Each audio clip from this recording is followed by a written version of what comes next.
त्यांनी शिवसेनाही त्यासाठीच तोडली, त्यांनी राष्ट्रवादी काँग्रेसही त्यासाठीच तोडली की गुजराती व्यापार मंडळाचा फायदा व्हावा म्हणून अहमदाबादच्या. त्याच्यामुळे आम्हाला भीती वाटते, जे जे वैभवाचं, जे जे प्रतिष्ठेचं आहे मुंबईतलं, ते सगळं जर हे उरडून घेणार असतील, नेणार असतील गुजरातला, तर काल देशाचे गृहमंत्री अमित शहा लालबागच्या राजाला दर्शनासाठी आले. आम्हाला भीती वाटली, हे पुढल्या वर्षी लालबागचा राजा अहमदाबादला किंवा गुजरातला ते घेऊन जाणार नाहीत ना. ही लोकांच्या मनातली भीती. अमित शहा इतक्या वेळा आले मुंबईत, आम्ही हा प्रश्न निर्माण केला होता का? गेल्या वर्षी आले होते, त्याच्या आधी आले होते, त्याच्या आधी आले होते, पण आम्ही हा प्रश्न निर्माण केला होता का? पण आता हे भय वाढलेलं आहे. हे मुंबईतून काहीही उचलून नेऊ शकतात सत्तेच्या बळावर.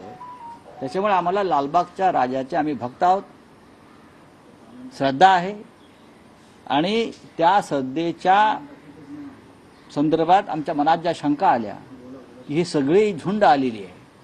ही झुंड आमच्या लालबागच्या राजा संदर्भात काही वेगळा निर्णय घेतला, कारण लालबागचा राजा ही शान आणि प्रतिष्ठा आहे. जगभरातून लोक येतात. हां, श्रीमंतीविषयी सोडून द्या, परवा कोणीतरी 17 कोटीचा मुकुट दिला, सोनं देवाला देतात म्हणून तो देव नाही, लाखो श्रद्धाळू तिकडे येतात म्हणून तो देव आहे. आणि हे भाग्य मुंबईतल्या दैवतांना मिळतं आहे. त्याच्यामुळे कोणाच्या पोटात दुखत असेल, त्याच्यामुळे देवच पळवायचे, काही होऊ शकतं.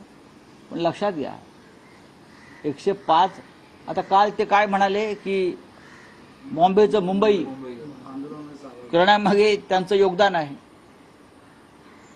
मग आम्ही काय गोट्या खेळत होतो? शिवसेना प्रमुख बाळासाहेब ठाकरे इतक्या वर्ष बॉम्बेचं मुंबई व्हायलाच पाहिजे, पाट्या मराठीत व्हायलाच पाहिजे, ही जी आंदोलनं 50 वर्षापासून आम्ही केली सर्व स्तरावर, आमच्या काही इतर पक्षातल्या सहकार्यांनी हा विषय कोर्टात नेला. हा विषय कोर्टात आमचे राम नाईक सुद्धा होते, PB सामंत होते, अनेक लोक होते याच्यामध्ये, या लढाईमध्ये.